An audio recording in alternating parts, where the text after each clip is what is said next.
Hey, how's it going, guys? Check this out. This is my review on the 2017 Cruz Chameleon. So this is actually my first hardtail. I've only ridden full suspensions before that, so it was a completely new experience for me. So I've had this bike for a couple months now, and I wanted to wait a couple months to make that review, just so I have a good feel for the bike.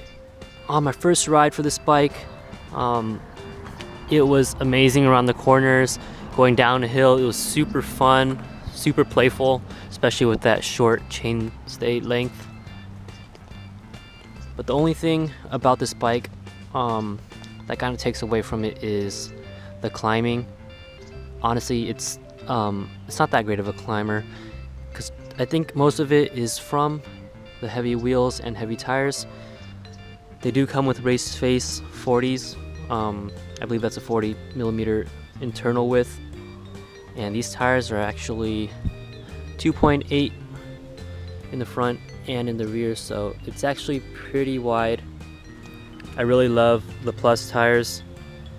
They actually make it feel sort of like a full suspension at times, although you do get bucked around off of the rear wheel there. So starting from the front, on the D model, we do have the RockShox Recon, and that's a 32 millimeter stanchion. So at first I didn't have high expectations for this fork on this model, but actually when I take it on the trails, it is pretty darn competent. I ride this bike on all the trails that I ride my full suspension on in San Diego, and it is so much fun. It's totally capable. The R model comes with a Fox Rhythm 34, which I'm sure is a lot better than this fork, but let me tell you, this fork is actually pretty capable, so don't be pushed away from buying this model bike because of the fork. And the Maxxis Recon Plus tires are actually really great. I have no complaints about them, and I won't be upgrading them until they're totally worn out. They're really amazing. Around the corners, I just have so much grip, I don't even feel like I'm gonna wash out at any moment. Except for the times I push it really hard around the corners and it actually loses grip.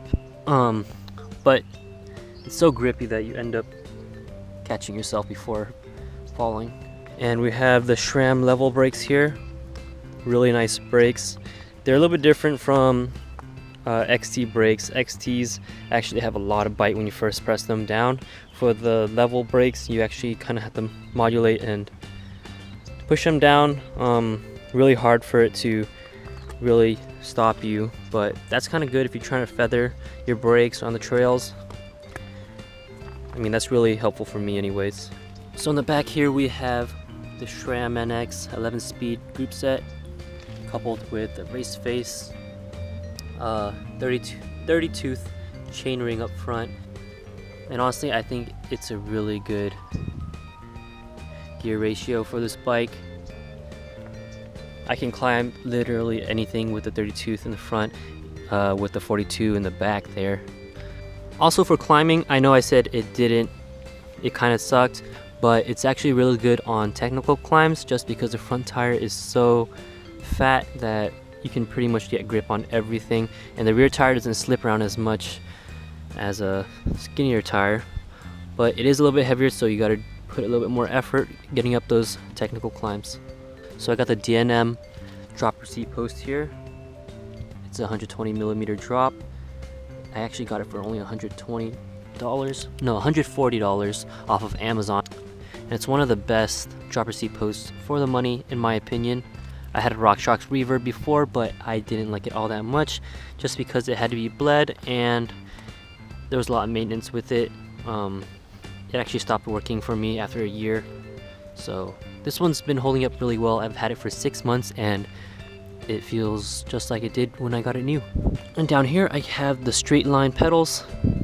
Super awesome pedals, super solid, no flex at all going down the trails or when climbing. The only thing about it is I think it is a little bit thick.